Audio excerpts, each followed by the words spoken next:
Hello, it's me. So I'm one of Santa's elves.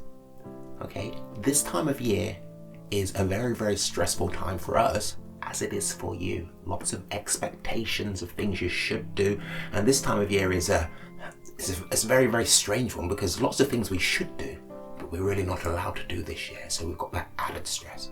So many, many, many years ago, Santa taught us some techniques that he picked up in the Far East. Okay, so today I'm gonna show you some meditation. So meditation, this is a guided meditation. So you just follow through the meditation.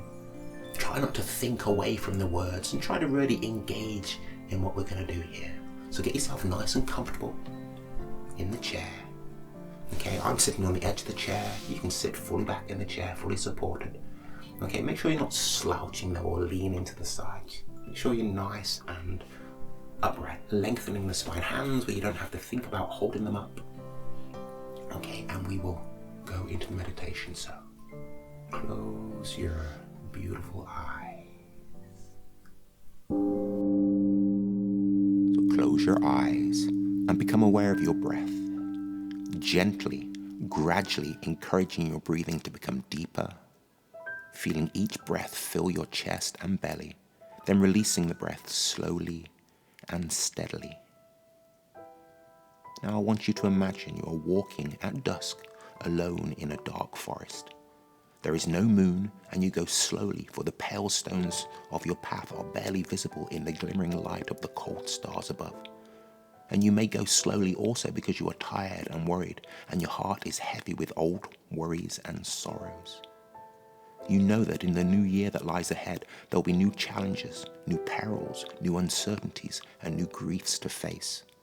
And even if you are contented with your own life now, you cannot help knowing that many others are not so fortunate.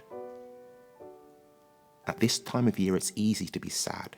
The longest night of the year is coming, the eve of the winter solstice. Our days are short and often grey, the sun hidden behind dark clouds. Not far away from these dark woods, people scurry to and fro in a blaze of coloured lights, bent under a heavy burden of their own and of others' expectations, struggling to keep up traditions that may be no more than dry husks now, long empty of the meaning they once held. Yet, even when you turn away from that busyness and remind yourself that this is the season when we celebrate the rebirth of the light and the birth of a child who grew up to spend his life bringing the good news of love and forgiveness, you may still be sad. For in our lives, or in the lives of many of our brothers and sisters around the world, love, forgiveness, stability, and peace may be in short supply. Yet the season seems to demand that we be joyful, and to a sorrowful heart that demands itself is a burden, another invitation to despair. You keep walking, and gradually the bleak beauty of the winter woods begins to soothe your heart. The crisp air, spiced with the odors of cedar and fir, refreshes you. The dimness is restful to your eyes. The path under your feet is level, easy to follow. There is no sound but your slow footfalls and the faint rustlings of forest creatures settling into their nests. Through a gap in the dark trunks of the trees that line your path, you catch a glimpse of a light in the distance. It appears very small and weak, and it vanishes with the next bend in the path. But soon it reappears, and it grows even larger and brighter as you draw near to it.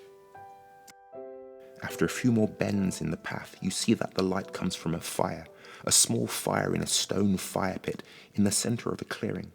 And as you come closer, you see someone standing beside the fire. Someone wrapped in a long, dark cloak. You feel a tiny thrill of fear at the idea of meeting a stranger at night in the woods. And you go very quietly now. But you also feel a faint sense of anticipation. You come to the edge of the clearing and hesitate, but the cloaked figure turns from the fire and looks at you, and you see that their face is a twin of your own.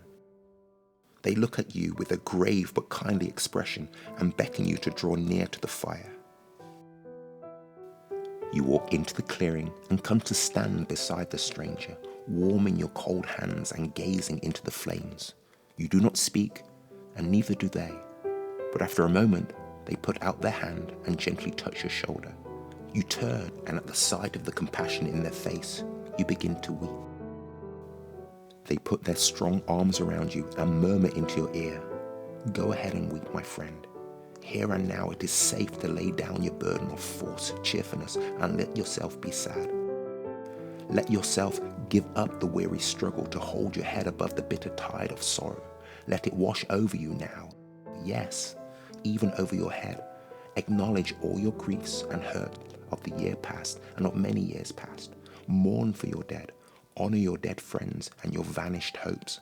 Give in completely to your pain. You have nothing to fear from the darkness, they tell you, for she is our mother, and she is the mother of the light. Surrender now to the dark. Lay your weary head on my shoulder and let your healing tears flow. Forget all your duties and burdens for a while, for nothing is required of you in this time and place but to wait and to rest and to grieve. The light cannot be reborn until the darkness is complete."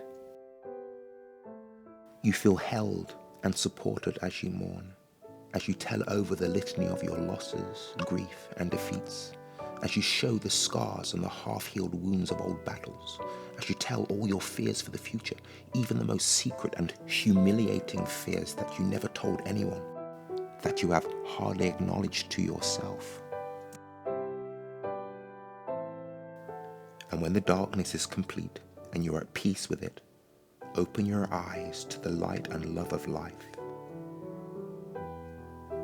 And in your own time, there's no rush, you can gently wake your body up by wiggling your fingers and your toes, rolling your neck and your shoulders, taking a nice deep breath in and let it out nice and slow.